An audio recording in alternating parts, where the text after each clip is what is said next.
Hey guys, it's Bethany with Daydream, and today I'm going to talk to you about a new project that I just pulled off. So we're all getting holiday cards this time of year, right?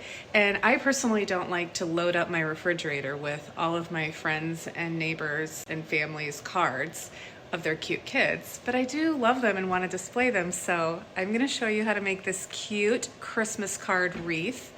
They have little clothespins that clip on each photo picture, and I feel like it turned out awesome, so I'm going to show you how.